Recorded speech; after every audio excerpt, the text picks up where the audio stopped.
The Dodgers' start to the season would go a lot smoother if it weren't for the bullpen.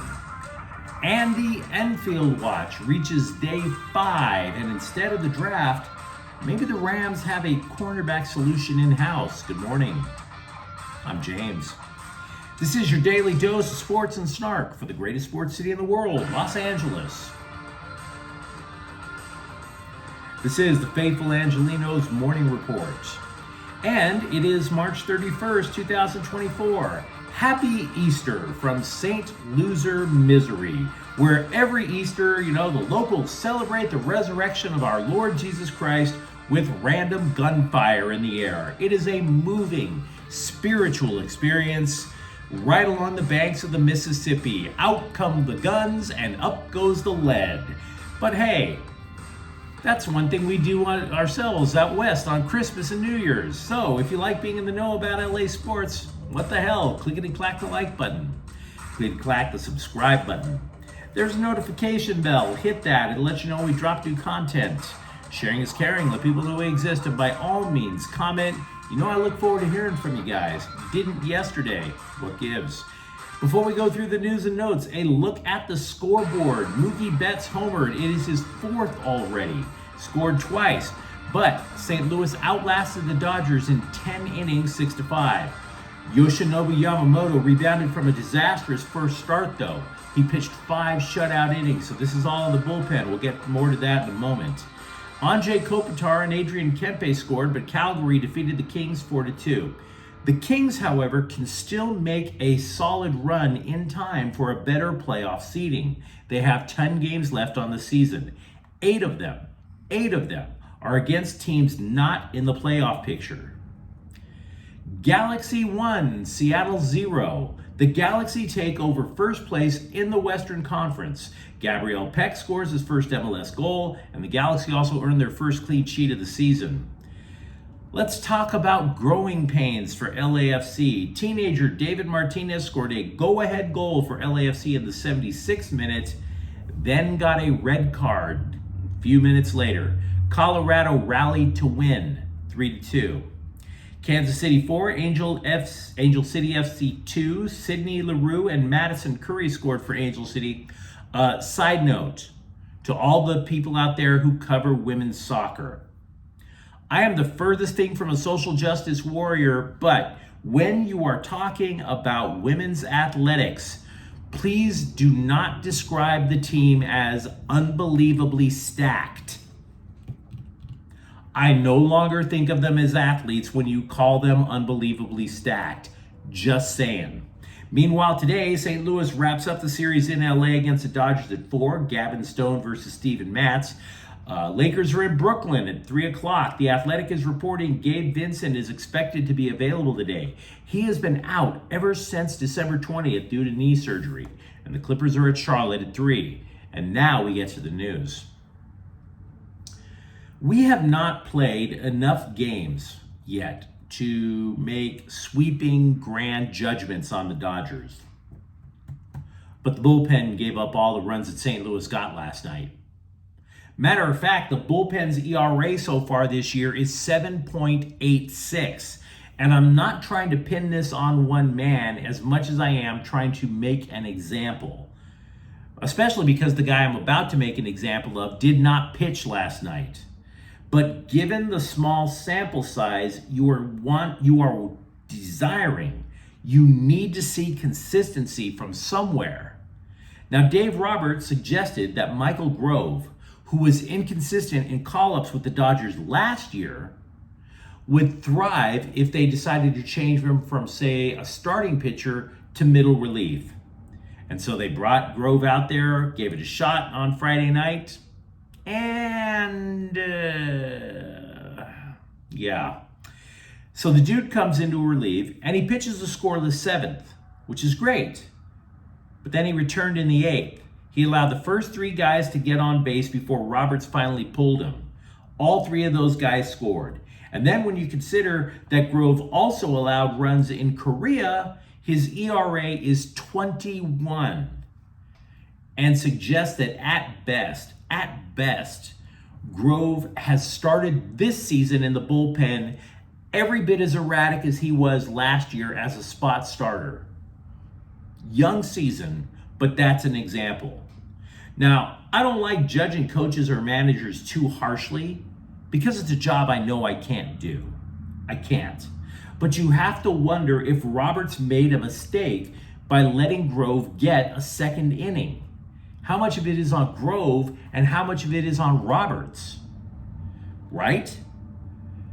Grove, by the way, still said he needs to adjust to life as a relief pitcher. And I think that's kind of fair. For example, as a starting pitcher, he'd have a few days off in between. He could hit the weight room as hard as he wants, get enough time to recover. You really do not want to take the mound after leg day. Just saying. Now, Grove is not complaining, though. His locker is next to Ryan Yarbrough, which is probably on purpose. Yarbrough has built a career as a hybrid starter and reliever. Said Grove, quote, "I have a great support system here. We'll figure it out for sure," unquote. Did you notice that Mookie Betts started at second base on Friday? Were you like me? Were you kind of sitting there thinking, you're paying this dude $365 million and you're going to make him a platoon player? Really? Now, Roberts denied that it was a platoon system. He said he wants to get Betts as many reps at shortstop as possible. And by the way, Betts did play short last night. But he also wants to get Miguel Rojas in. Now, keep in mind, the Dodgers have asked many of their players to be human Swiss Army knives ever since Andrew Friedman started running the team. Betts, Chris Taylor, Max Muncy, Kike Hernandez. You get the idea. And for the most part, frankly, it does seem to work. By doing so, the Dodgers have options to create different lineups to exploit. Against a left-handed pitcher on Friday, the Dodgers threw out a lineup of 6 right-handed hitters. And by the way, both Betts and Rojas homered on Friday. So, maybe not a bad idea. Meanwhile, we are on Andy Enfield Watch, day 5. Has he left USC basketball for the manure pit out in Dallas, Texas? Not yet. Still not yet. The bloggers, though, in their relentless search for clickbait, are trying to will this into existence. There is absolutely zero confirmation outside of random idiots online that Enfield has taken the SMU job. Not from major news outlets still, not from ESPN, not from The Athletic. CBS is broadcasting March Madness. Not a peep out of them either, nor from the LA Times, not even the athletic departments of either USC or SMU, and yet these randos are still convinced that it's a done deal. And plus, I would add Rodney Peete, a former SC quarterback turned sports radio talk guy. But these attention whore bloggers, despite the fact that there is no confirmation, have already doubled down and started to post potential head coach candidates for USC. And hell no, I'm not going to go through that list for a number of reasons. First of all, USC still has a damn coach. Secondly, that means not only are these idiots speculating that Enfield is gone, they are asking us to buy into speculation on top of speculation. I mean, put it in real life terms. Speculation is your drunk friend tapping you on the shoulder saying, dude, that chick over there likes you. Speculation on top of speculation is your drunk friend saying, dude, that chick likes you and she's trying to invite her bisexual friend along. That is speculation on top of speculation. Now, I'm not trying to tell you that Enfield is staying. I don't know. I'm just saying that everybody who should be in the know on this is suspiciously silent for almost a week now. So instead of using the internet be your guide, because the internet is not undefeated, the internet is constantly being defeated, use common sense. Say you are really good at your job and another company makes an offer. If you like your current gig, don't you go to your boss and ask if he can top it? And wouldn't Enfield do the same? Are you one of those losers who combs through every NFL mock draft that Google can drop in your lap? Are you? I used to be, and I felt gross every single time that I did. I mean, I remember back in the day, when you had to rent videos from a store instead of streaming. There was this one time, there was this guy in front of my friends and I in line with his arms just burdened with stacks of pornography. And dude had this poop-eating grin about it, like he was going to spend the next 96 hours of his life furiously just spilling all of his seed into a sock. That is exactly how I feel every time I look at an NFL mock draft. Mock drafts are soft-core football porno. And yes, I shared that story on Easter Sunday, but I digress. I bring it up because before Aaron Donald retired, all of the mock draftniks were claiming that the Rams, they really need a cornerback. They really need a cornerback. But do they? Pro Football Focus, or PIF, compiled a list of breakout candidates across the NFL for next year. When they got to the Rams, they said that the breakout candidate is cornerback Quentin Lake. Quote, he began fulfilling the nickel corner duties for the defense. Lake started to play better and increase playing time, ultimately leading to a strong overall grade. The 2022 sixth-round pick appeared to perform well enough to potentially hold down that starting job in 2024. Unquote.